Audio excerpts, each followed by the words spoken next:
Talkin Schmidt, back for another week. We're both men in shadows right now. This must be what happens when it's dark in winter and it's early in the morning Hold on on. Monday. I think I can turn on a light. One second. Wait. You guys can see the picture behind me? Yes, you can. That's good because that's what's coming this week. Andrew Schmidt, a former Griz running back, former NFL agent, and now our resident Stu Gatz here at the Big Sky Breakdown joining us. We're going to talk all things rivalry as Montana and Montana State clash for the 124th time. This has been interesting to see sort of in our lifetimes, Andrew, because it's it went from when you grew up in Bozeman, almost a pleasantry that Montana was going to roll through Montana State, and it's been a lot more even since 2002.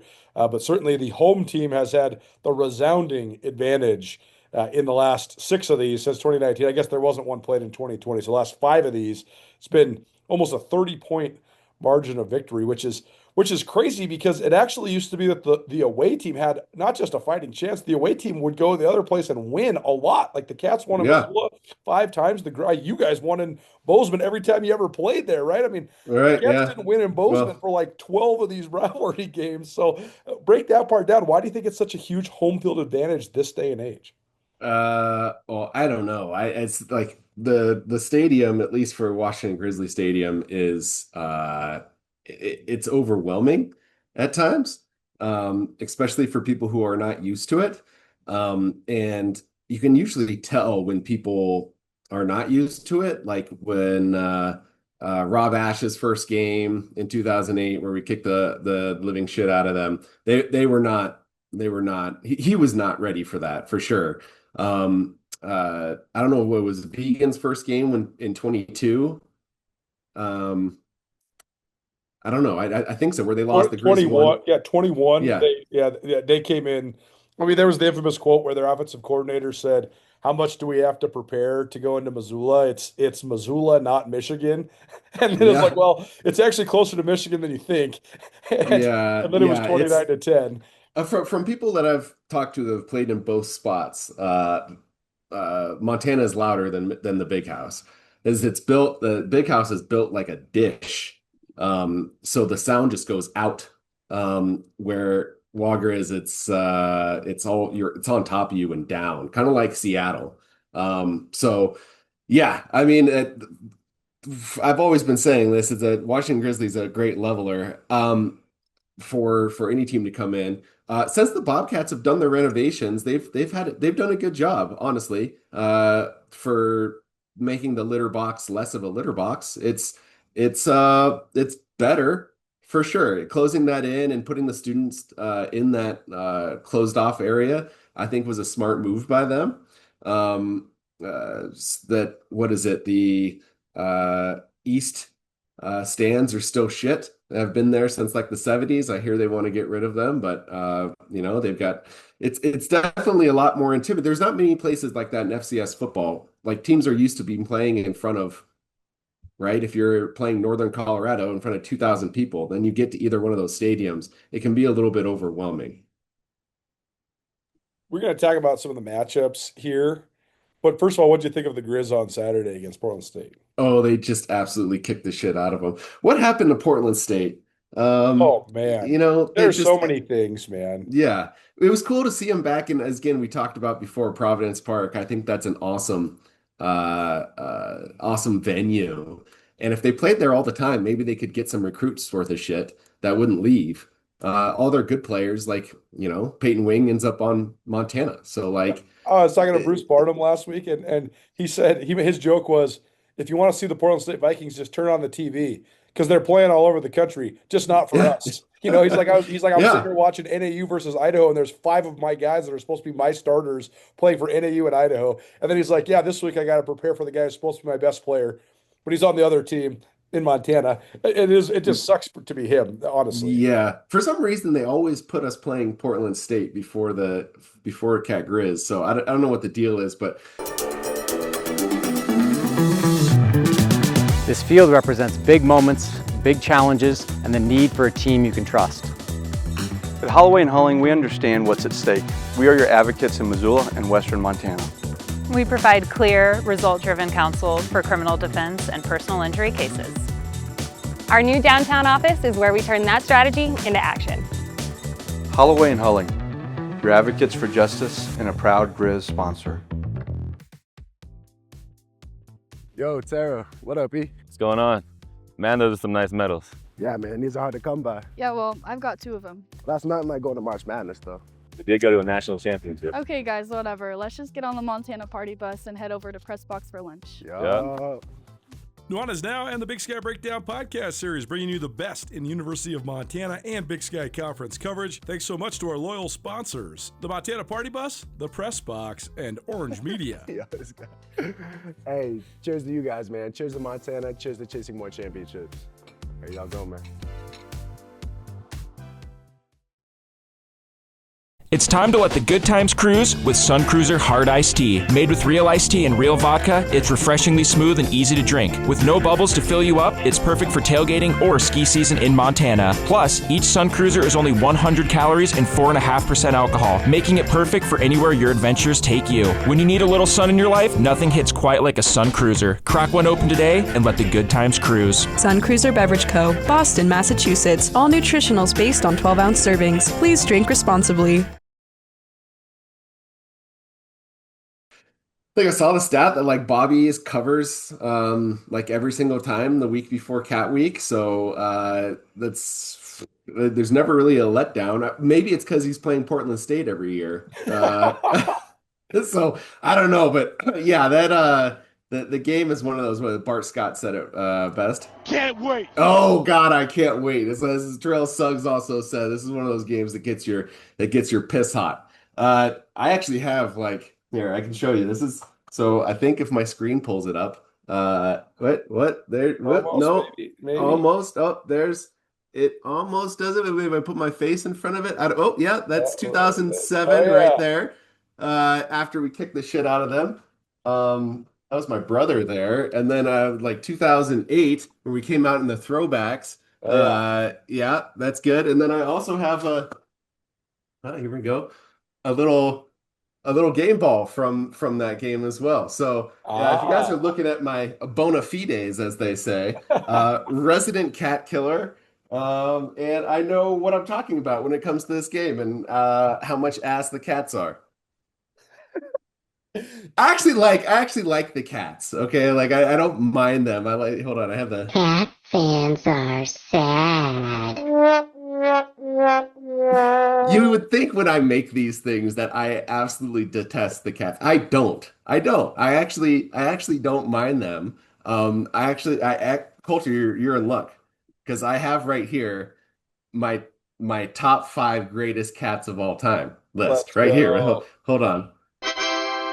Yeah. So you guys, I actually like you guys. So I'll put out this list. This is the actual greatest list of cats. Okay. So OLI. You know what OLI means, right? Right, Colter?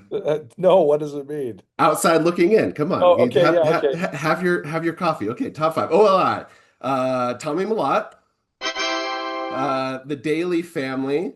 It's, with all the dailies. I think one won a Buck Buchanan Award. Let's see. My mom. She worked there for like 30 years, right? Did she retire? Yeah, she's teaching a class now.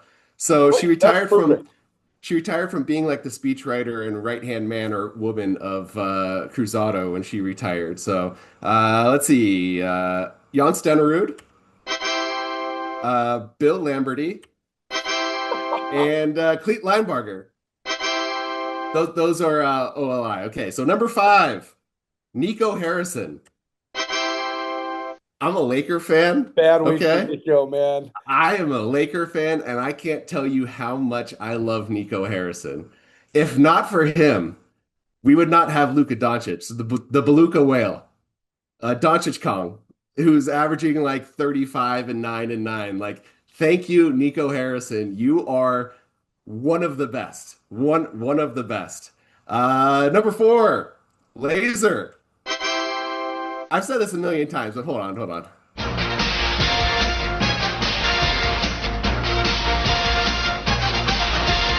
You remember that? That was a time. That was an era. Dude, okay. we talked pro wrestling last week, but people forget, man, that this is what like I think it actually warped the brains of young men our age because we watched pro wrestling a couple times a week, and then we also watched American Gladiators on Yeah, Sunday. And you're sitting there thinking, okay, when I grow up to be a man, that's what I'm going to look like. And you're like, no, yeah. no, those guys are made off of like cocaine and They're steroids. Like, yeah, there's no way to look like these guys do in real life. they're on the gas for sure.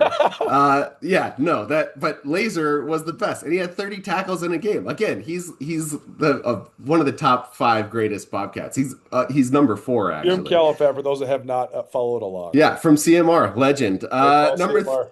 number three, Bobcat excavation equipment.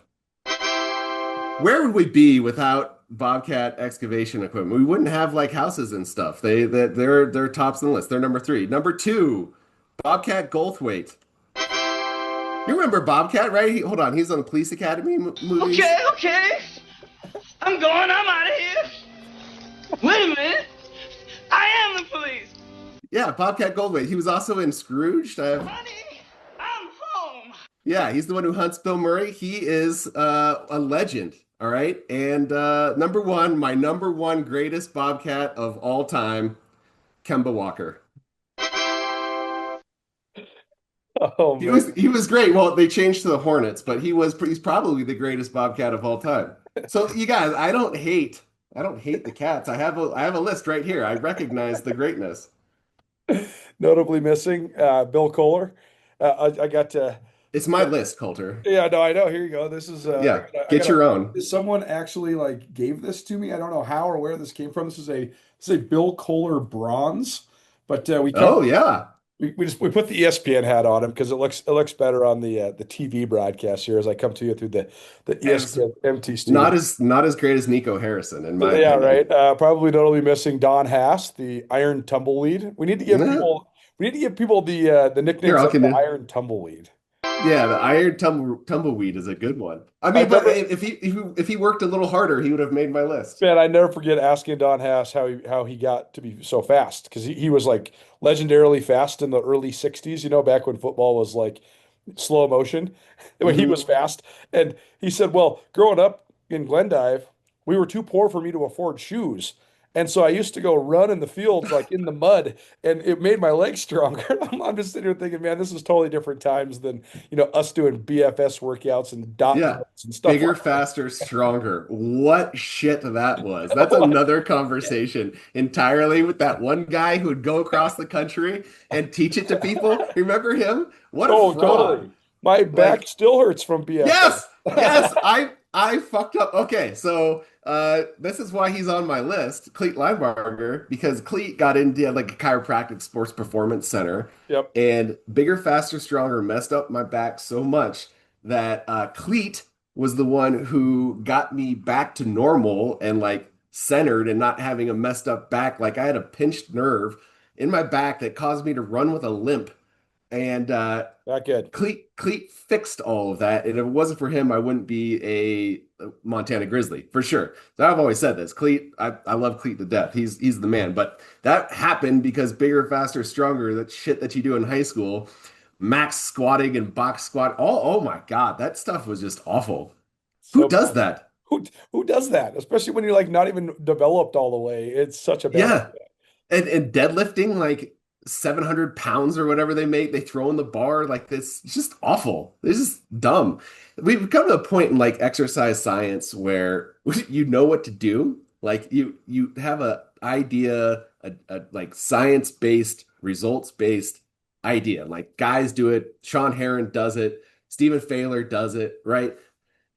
That's not what bigger, faster, stronger is. Bigger, faster, stronger is like some guy who got drunk one night and decided, hey, what if we just try to max out 14-year-olds on squats and see what happens? It's awful. Talkin Schmidt. That's not even my Schmidt storm. It's coming. Presented by Holloway and Hulling. Holloway and Hulling is your go-tos when it comes to any sort of criminal defense. If you have any needs when it comes to medical malpractice, personal injury, DUIs, they can help you. They have more than 40 years of experience at the firm. You can visit them online at montanalawyers.net. We can get into some of the matchups. So what is your biggest question coming into this game on either side, like in terms of what teams can handle, what they can't handle? What's your biggest question coming into this rivalry game on Saturday? So Montana offense versus the Cat defense, I think is the big one, right? I think the Griz offense is really good besides their offensive line. I think the Cat defense is really good. So, I don't think the Griz defense is amazing. I think it's fine. I think the Cat offense is fine. I think the two strengths, those are the two strengths of the team, the Cat defense and the Griz offense. So we'll see what happens. I think that this game will be closer than it has been in past years. Just because I think it's going to be hard for the Griz to score on that defense. And I don't think the Cat offense is otherworldly. They're not as good as last year. Tommy Malott ain't walking through that door, right? So I don't know how much they'll score. I think the Griz can score. I think it's a lot closer game than the last 5 years. At Holloway and Hulling, we deliver the results that Griz fans deserve. If you've been charged with a criminal offense or a DUI, we will fight to defend your rights. If you've been injured in an accident, we have the offense to get you the compensation you deserve.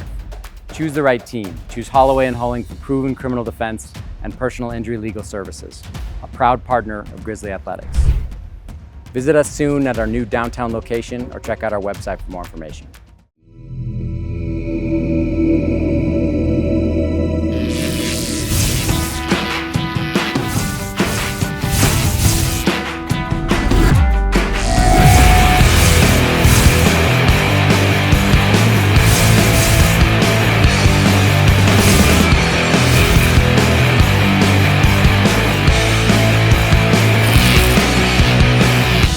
Jewelry Design Center. We want to be your jeweler for life. Join DraftWorks' annual Crappy Halloween costume contest on October 31st at 5 p.m. Enjoy a free pint for rocking a killer costume and stick around for the 9 p.m. Best Dressed prize. Spooky fun, great drinks, and plenty of laughs guaranteed at DraftWorks.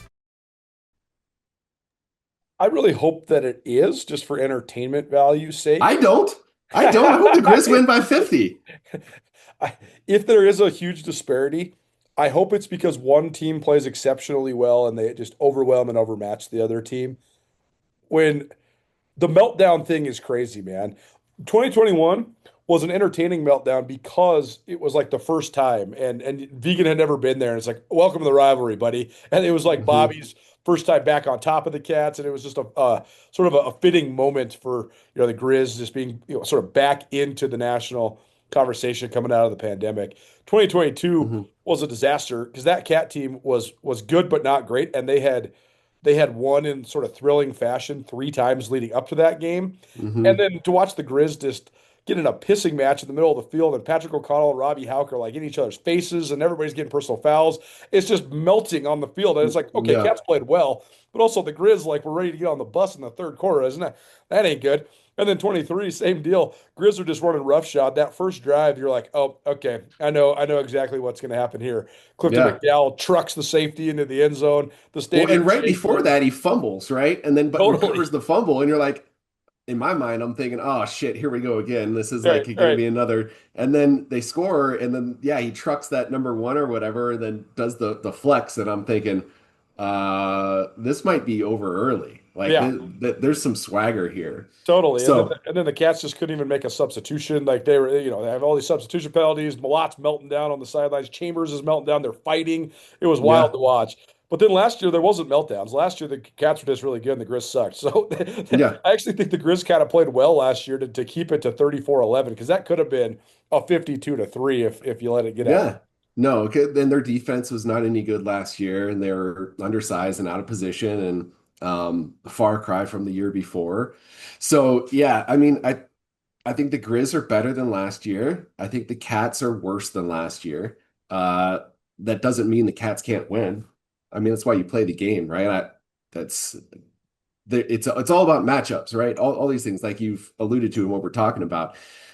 It's all about matchups. And if the Griz can't score on this defense of the Cats, it's going to be an issue. Like, because the Cats offense, like I said, I don't think it's that great, but I think they can move the ball along and control the clock and run the ball. So if the Grizz get up and score and get a little bit of a lead, I could see it getting out of hand. But I don't think it will be. I think it'll be a close game. Do you think the fact that the Cats have melted down in Missoula twice plays a factor into this one way or the other? Well, yeah. Yeah, I mean, it's hard to win in a place that you've never won before, They're just going to be right? determined to not do that part, though, right? Like, Yeah. don't you think that that's like the number one priority? Like, don't come in and just piss all over yourself like they have the Yeah, last couple well, of I, years. I mean, I'm trying to think. I don't think there's a guy on this Cat roster that has won in Missoula, right? Well, oh, for sure, because the last time they won in Missoula was 2018, right? Because then Right. it got all switched because of it used Yeah. to be odd, even, and now Yeah. it got switched because of 2020, and then yeah, it's Right. 2019 on the home team has won. Right. So, I mean, it's hard. I would talk about this all the time. It's hard to win games if you haven't won them before. It's kind of hard. It kind of doesn't make sense, but like you got to learn how to win. And a lot of teams like they go through this long struggling process to finally learn how to win. And then at the end of, once they figure out how to do that, it becomes a lot easier to win. So like it's kind of the same thing with this. Like it's hard to win in Missoula or win in Bozeman if you haven't done it before because things are going to go wrong. And when they go wrong, that crowd is going to be on you and calling you everything but a janitor, right? And it's going to offense the snap count, you're not going to be able to hear. It's going to be hard. And if you haven't done it before, it's hard to do it and know what to expect because a lot of these guys know it's going to be loud. They're going to be thinking, "Oh, last time this happened, we got our asses kicked because X, Y, and Z went wrong." And then if it starts happening again, you kind of revert to that. So it's hard to push through. First time in the history of the rivalry that both teams are 7-0 in Big Sky Conference play coming in. This has been for at least a share of the Big Sky title pretty much every year for the last 20 something years. There's been a couple lowlights for each of the two programs, but mostly the winner gets at least a share of the Big Sky title. But this is for the outright title. This is to go undefeated in conference play and the outright nobody's sharing it with anybody title. How do you think that plays into just the overall mentalities of these teams coming in? Well, it's one of your four goals, right? So, well, at least for the Grizz. So, earn your degree, beat state, win the Big Sky, win the national title.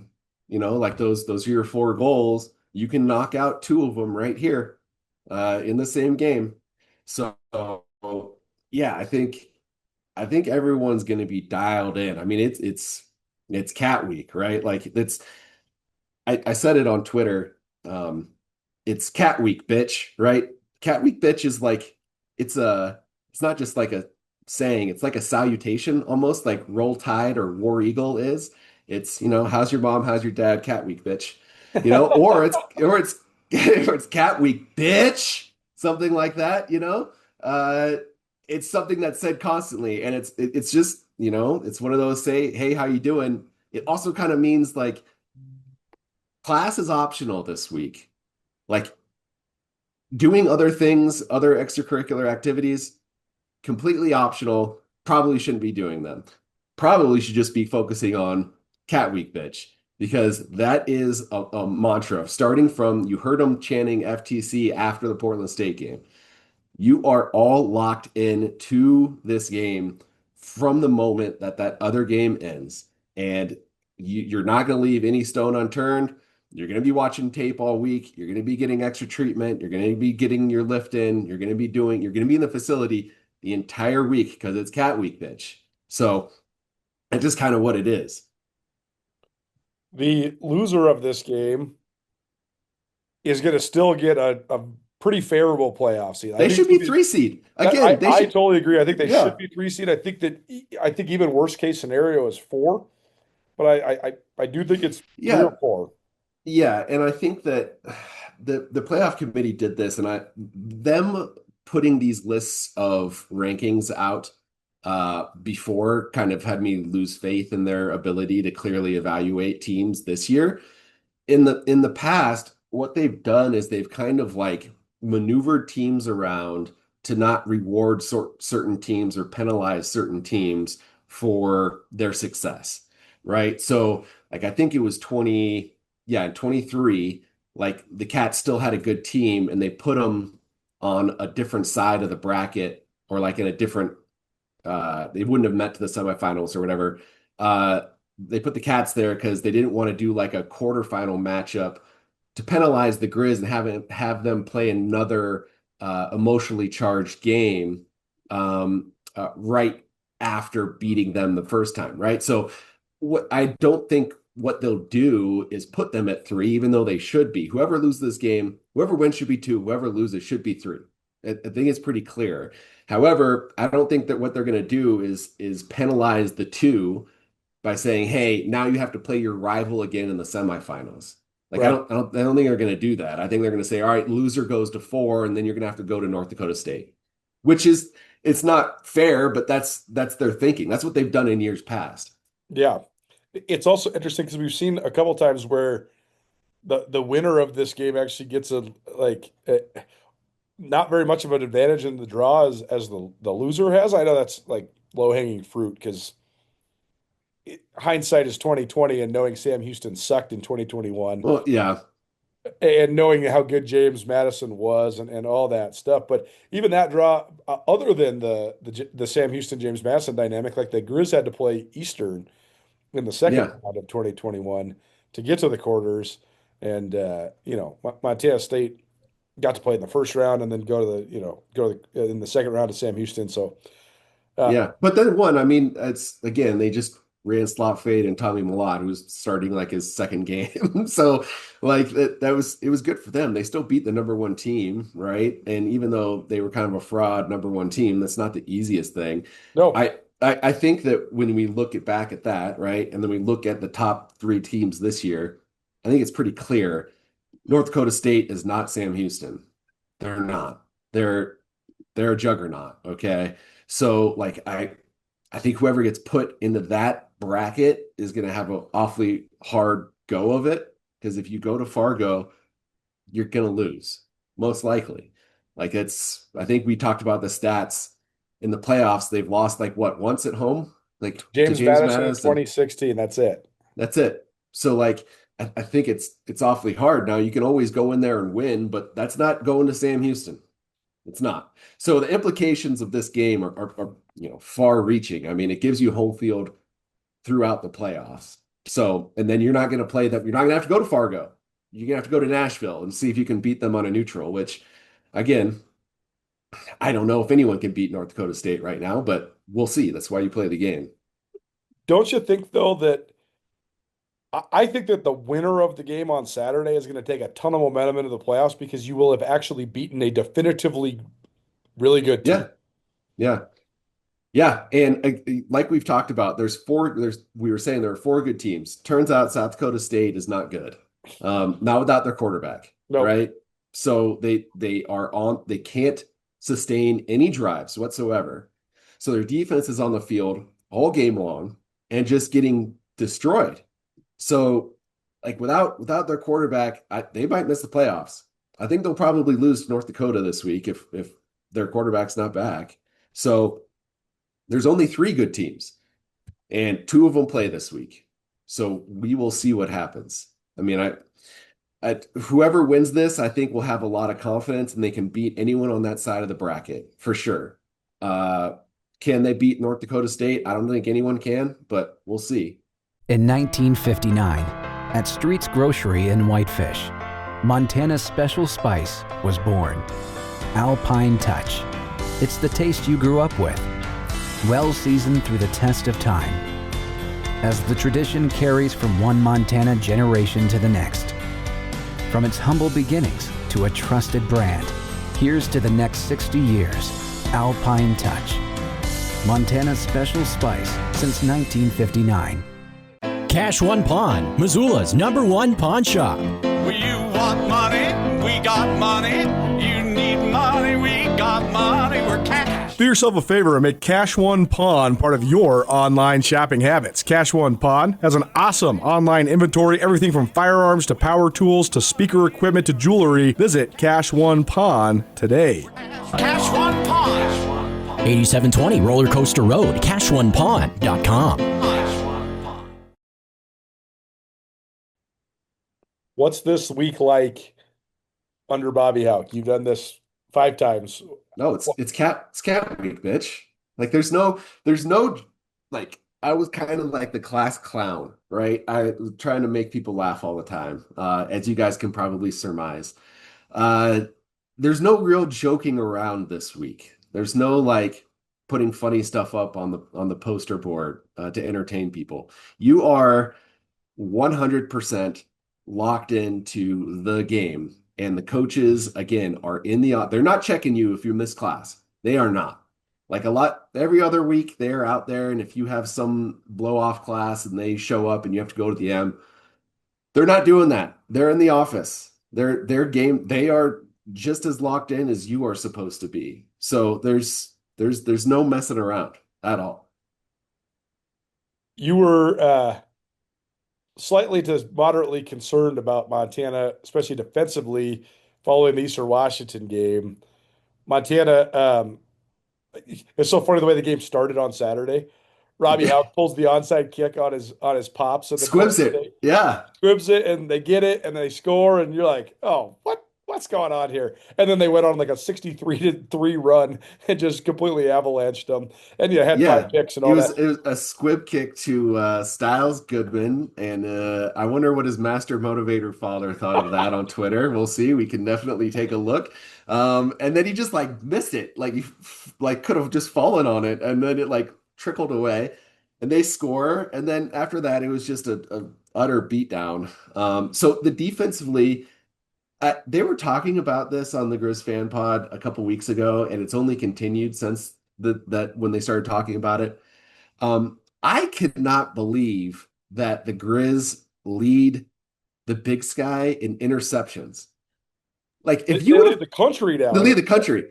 If you would have told me that a few weeks ago, you'd be like, guess where they rank. I would have said middle of the pack. I can't believe that. I cannot believe that. Does it color it at all that 9 of the 18 came against Cal Poly and Portland State? Yeah, it does a little bit, but but I still can't believe they've done it. Like other teams didn't get that many interceptions against Cal Poly. So I don't know, or Portland State. It's crazy to me that they have done that, and maybe we'll look back on this defense and say, hey, they weren't that bad. They're actually pretty good. I think they don't really have the Jimmies and the Joes as they did in 23 that are just like game wreckers. I think they kind of manage the game and do as Bobby talks about, empty calories. Like they allow the empty calories and then they get down to the red zone and they like force a turnover. As you look and you like, they should be a lot more dominant. And they're not, but the results kind of like the stats are the stats. So it's kind of interesting. Yeah, I just wonder, also if a product of the defense being sort of a opportunistic turnover-based defense instead of a smother you and hold you to 65 rushing yards and 14 points like they wanted to do for so many years.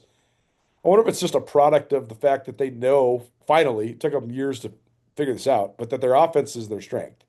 Like that they well, it is. I just wonder if deep down Bobby just decided, okay, 31-17 is the same as 45-21. You know what I mean? Like let's just score a bunch and if we give up a couple on the other side, as long as we're forcing turnovers and get negative plays, we'll live with it. Yeah, but I mean, here I'll take a look at. I think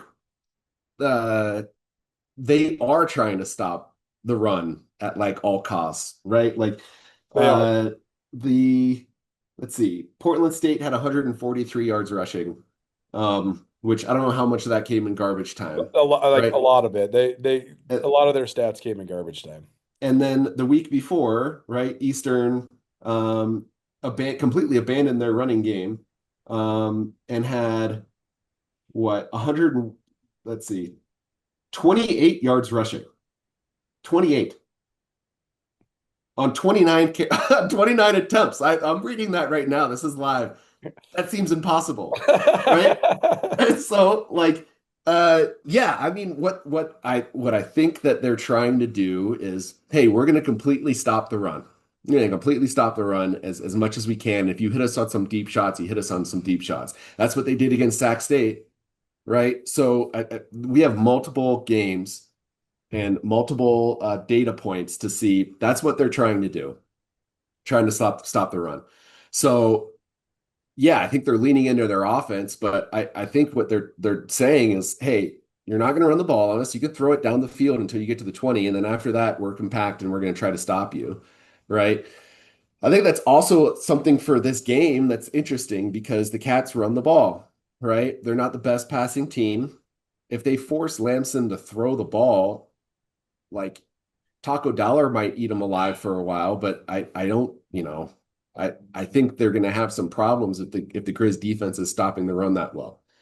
So yeah, I mean, we'll see. And if they do that, I think their offense will take care of itself. Even though the team, even though the Cat defense is good, I think the Grizz offense has the dudes to play matchups and get some guys in space. Quarterbacks. Neither one of these guys has started in one of these. Ayat's been around it. He's played in it. Lamson has never seen this. He's never even seen this live and in person in any form or He's fashion. in for a treat.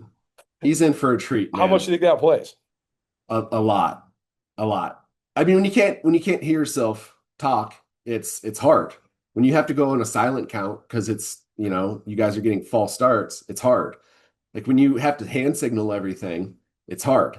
So he hasn't, I mean, he faced it in the first half, probably in Oregon, like before, like they put up 45 in the first half or whatever against him. He's played at Stanford, but he hasn't in Syracuse, right? But he hasn't played in an environment like this. Like I tell people this all the time. I've been around to different rivalry matchups across the country. This is like a real hate, loud, hostile game. And if you have not been in it before, it's hard to describe it to someone. And I told that story, I think last year, where it was, we talked to Tyler Bolden, who was the kicker punter for the Cats. He went to Great Falls High. He was same class as Corwin and Schulte and those guys, right? And he told us how Mike Kramer knew how big this game was and how he wanted guys getting personal foul calls. Just if you're amped up and you get a late hit, great. Like, I don't care. Like, I want you to be amped up for this game. And then Kramer gets fired. They hire Ash. And he was saying that Ash had no idea what was coming, had no clue what was coming. And it was evidently clear when we beat him, 35-3 in 2008. Like, he had no clue how loud and how hostile that game is. And again, if you haven't done it, and you haven't won there, it's going to be hard. It's going to be hard on Lamson. It just is. And that doesn't mean he can't be successful. He certainly can. But what I'm saying is it's not an environment he's played in. It's not. Unless he plays in the Iron Bowl or he plays in Ohio State, Michigan. Those are the only things that are close to this, or they're more than this. This game is on that level. Which is why it should have been the College Game Day game.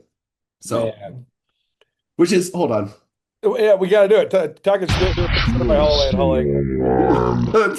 Hold on, man.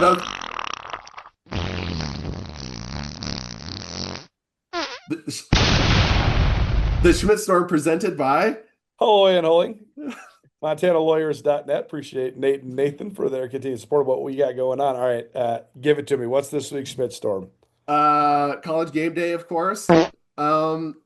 First of all, I don't know what the surprise is here. Those guys fucking suck. All right, and there's a reason behind it. And it's, again, guys, it's money. It's money. That's why they're at Oregon, USC. Okay. That's why they're at SEC games. Like they do not go to games like this, and it's stupid because there's money to be made elsewhere. And there was a time when College Game Day would go and showcase things that were great about college football. You don't have to be at Oregon, USC to talk about Oregon, USC. but you would go to college game day and they would go to like Wazoo or something. They'd go to Appalachian State. They would go to James Madison. In the last 2 years, do you know how many games have been times college game day has been to a non-Power Four conference? Man, how many? Zero. Zero times.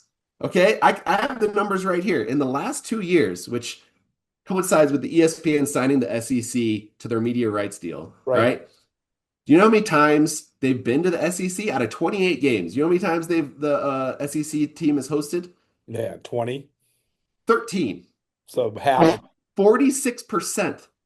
They go to an SEC school. Big 10, 9 games. Big 12, 2 games. They were back-to-back this year, okay? And the ACC 4. Other 0. They do not give a shit about college football in general. They don't. They care about money. And I know that the Big Ten signed a media rights deal not with ESPN, all right? ESPN's still going to go to that and try to make money off of those properties. They are. I can tell you this year, 2025, Ohio State, Oklahoma, Tennessee, Miami, Penn State, Alabama, Oregon, Georgia, Vanderbilt, Utah, Texas Tech, Pitt, because they're playing Notre Dame and Oregon. You tell me if they give a shit about a James Madison or an App State or a Montana or whatever. This game, again, is on the same level as, in terms of rivalry games, as any in the country, from Alabama, Auburn to Michigan, Ohio State. It is that big a deal, especially the people. And you have, your Kirk Herbstreit saying, well, any other week we would have gone to it, but we got Ohio State, Michigan State to go to. Kirk Herbstreit, go fuck yourself. Like, you don't give a shit.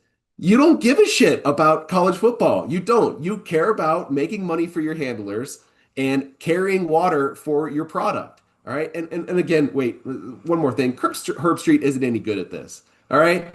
He's not Brent Musburger. Okay. He's not Keith Jackson. He's not any good. And for him to carry water for this product by just saying, hey, we're going to go to SEC schools or Big Ten schools only is absolute fucking horse shit. And these guys need to look in the mirror and say, hey, what makes college football great? What do we need to showcase to make college football great? And they are not doing it. All that matters to them is seemingly 2 conferences in the entire country. And that's what's going to cause the split between the haves and have-nots more than it already is. When you start covering only one thing exclusively, all these other schools, from Conference USA to the American Conference to whatever, the Sun Belt, to the Big Sky, to the Missouri Valley Conference, all right? All of that shit doesn't matter to you. It doesn't. And all you have to do is go to Missoula, right? And broadcast the game or broadcast the setup there, and you can talk about Oregon. You can talk about Alabama. This is the biggest misnomer, right? They don't have to broadcast the game. They, in fact, never broadcast the game. It's supposed to just be correct. At this place for the scene, and then you preview all the rest of the stuff. If you are calling, they're not calling the USC game because that's in Oregon. But whatever matchup they're calling, it could be like Vanderbilt. It could be whatever. Get on a plane, which you fly private, and go to the place that you're going to broadcast the game. You can do that. But the idea that none of these schools matter to you is bullshit. And for the people defending it, also, shame on you, one, and also, including you, Kirk Herbstreit, go fuck yourself. And that's a Schmidt storm. Schmidt storm. That was so good. Guys, I want you to clip that. Bobcat fans too, because again, I love you guys. Clip that and tag Kirk Herbstreit and tell him that I said to go fuck yourself and that he doesn't care. Please, because they don't. Maybe there's some change and you can say, hey, you guys didn't go. You've gone to 0 schools outside of the Power 4. You've only gone to the Big 12 twice. Twice. Arizona State made it to like the semifinal last year. Right. Like, you guys don't care. You guys don't care. It's and I'm not the only one saying this. It's utter horseshit.